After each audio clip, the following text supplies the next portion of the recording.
Let's head back to the voicemail of Truth and Reason. This is Bernard from New Philadelphia again. If everybody thinks that when I call in that my criticizing Kevin Stefanski is crazy, why don't you listen to Hanford Dixon, Reggie Langhorne, Bernie Kosar, some of the greatest players in Browns history, on their podcast criticizing Stefanski's play calling and coaching ability? Thank you. As always, appreciate all the voicemails. G. Bush, we've talked to a lot of former players, and you know, their questioning was relative to the Broncos game was about the run and stopping the run and why you couldn't stop the run. The questions about Stefanski, I think the players, for the most part, the ones that I've talked to, and I talked to quite a few of them, they realize he's scheming around a lot of.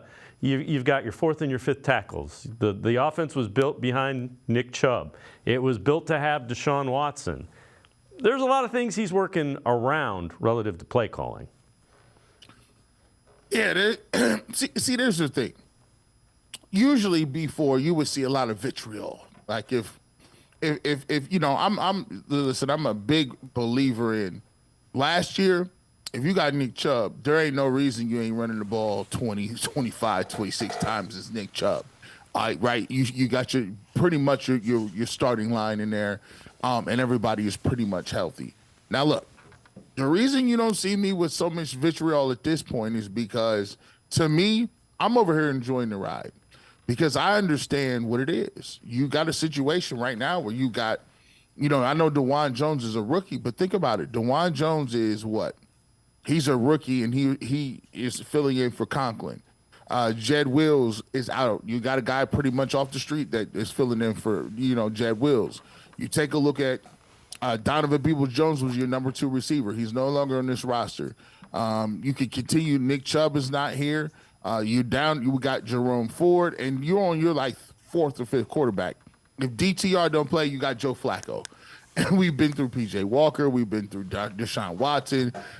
You know, some of the stuff that, you know, and I talked to Bernie, and she said some of the stuff is, you know, we know guys got to catch the football, but there is something to be said from catching the ball from 5 different ways that guys throw the ball. DTR puts a little more pepper on it. Maybe Deshaun Watson is a guy who throws it a certain way. So with that being said, you do have to you know, game plan around a lot of this stuff that's going on. And for you to be in the playoff run, that's one thing that you have to be, you know, excited for, is the fact that you are sitting here at 7-4 talking about a playoff run with your 4th-string quarterback.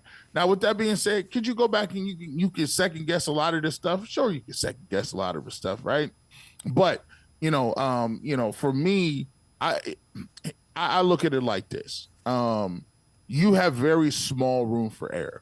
So even when you watch the All-22, there's things that you look at with this team and you say, okay, if you drop that football, we behind the chains, we can't win with that.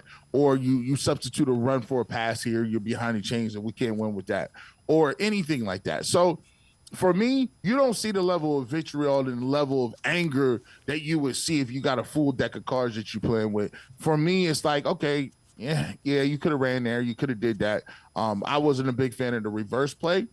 But you got to think about it. Without that being said, you were still down 17-15, right? Or no, they were down 2 points after Amari Cooper didn't, you know, bring the catch in for the 2-point conversion, and they're still within the score to you know, actually winning that game the way they've won a lot of games, and that's by playing defense and special teams.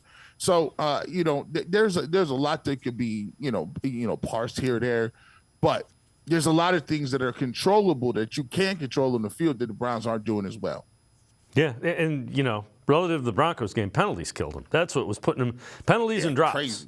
You know, they're behind one penalty against the Steelers. It was like 8 or 9 against the Broncos, and that can't do it. Yeah, and you know, you don't have an explosive offense, and